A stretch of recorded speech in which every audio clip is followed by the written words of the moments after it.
Hello, fellow Marvelites. This is the Marvelous Mr. A coming back at you. First things first, let's pour one out to the beloved Eric Lencher, Magneto, for the GOAT abilities he showed out on this last episode of X-Men 1997 Season 2, Episode 4. We're going to be talking about that today.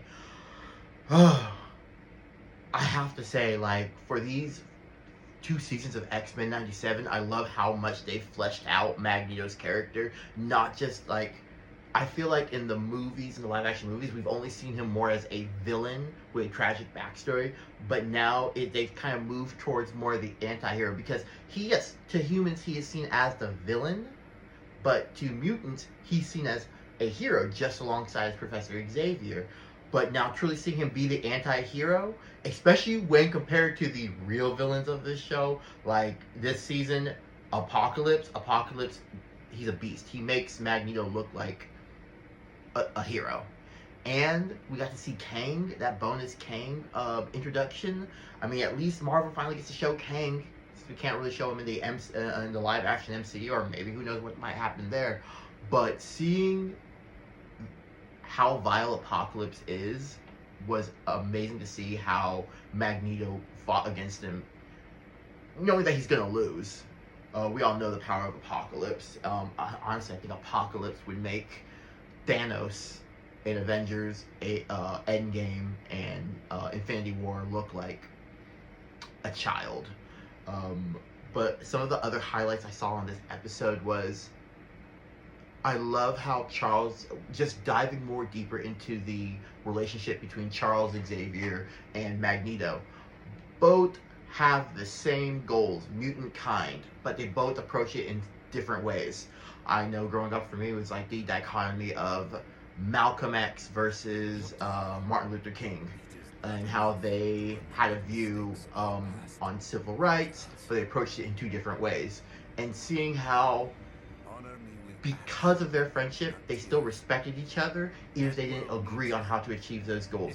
But in these last 2 episodes, you kind of saw how Magneto was taking more of what Charles was saying, not just being a savior for mutant kind, but for all humankind, even to the point where he sacrificed himself to save a bunch of strangers at the end of that episode 4, which is not something Magneto would have done in season 1 or in the earlier X-Men series. So just seeing him do that, and seeing that self-sacrifice, which made his death even more insane.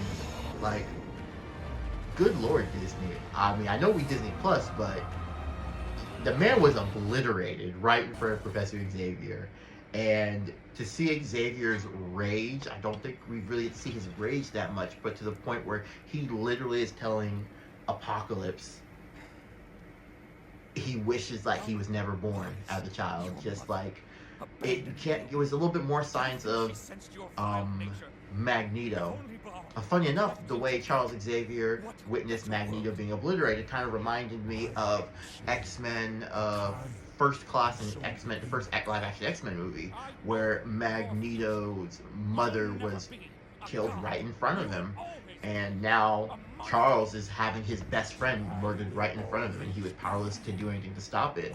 And just seeing that rage, which is a little bit more of what we see in Magneto, the rage, and now Charles has that rage, and who knows what that rage will do once they're back now that the team's back in the 90s, and how they're going to approach the apocalypse of it all. And who knows where Kang said, hey, this time is not for me. I gotta go to another time. So who knows where he will be or what he will be doing, but I cannot wait to see how this show continues to go and grow. And it's gonna be a great one. And all I have to say to y'all, have a great day, have a great evening, have a great life, and I will see you on the flip side.